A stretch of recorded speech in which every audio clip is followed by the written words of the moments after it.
adding more sodium to it, so we're increasing the volume. Are we increasing its osmolality? We're adding sodium and water. So while we increase the volume, we don't increase or decrease the osmolality. All right, because we're adding a balanced amount of sodium plus water. Now the filtrate is getting decreased in volume because it's losing the water. It's also losing the sodium. So what's happening to its osmolality? It still has urea. It still has other waste particles. So its osmolality goes up. Okay?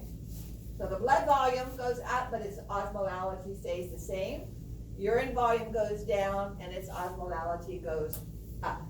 It's dark and sinks to the bottom of the toilet bowl when you pee. Or urinate, or micturate, or void, or whatever term you want to use. Okay? So that's what I want you to know about aldosterone. Moves into the cell, changes the nucleus to increase sodium movement out of the filtrate. All right.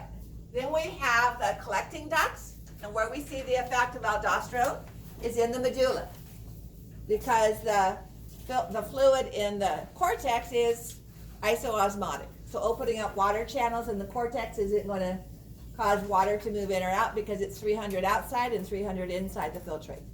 So its effect is on the collecting ducts, all right? And we're going to talk about intercalated cells on Monday, because that's the Wednesday, because that's the acid-base balance. Principal cells of the collecting duct. Now, for aldosterone, that will occur in the medulla, okay? In the cortex. But in the medulla, we have the ADH. And this is where aquaporins, or water channels, are added. So it shows all the ADH binding at its receptor, and the glycoprotein, the G protein coupled, but then it would actually show the water channels being added. But that's a hormone effect. You said aldosterone has an effect on the collecting duct in the medulla? Yeah. Okay. And ADH Is in the collecting duct in the both of them? not in the medulla. Aldosterone's in the cortex. ADH is in the medulla. Okay. So here where it doesn't show water channels, it looks as if the water's just moving between the phospholipid molecules. It doesn't. There are water channels that are inserted, because water is a polar, so it needs to have its own little channel.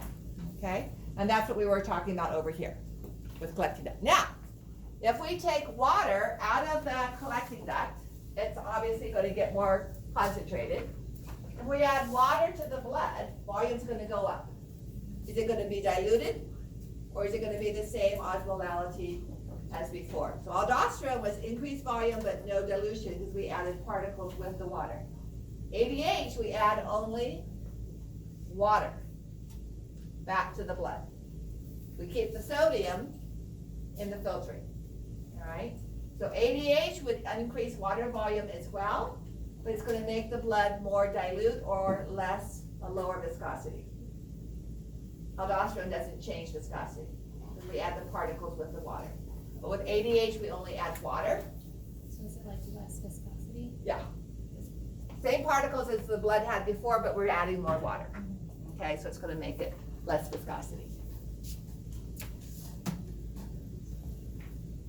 So here's another image that actually shows water channels.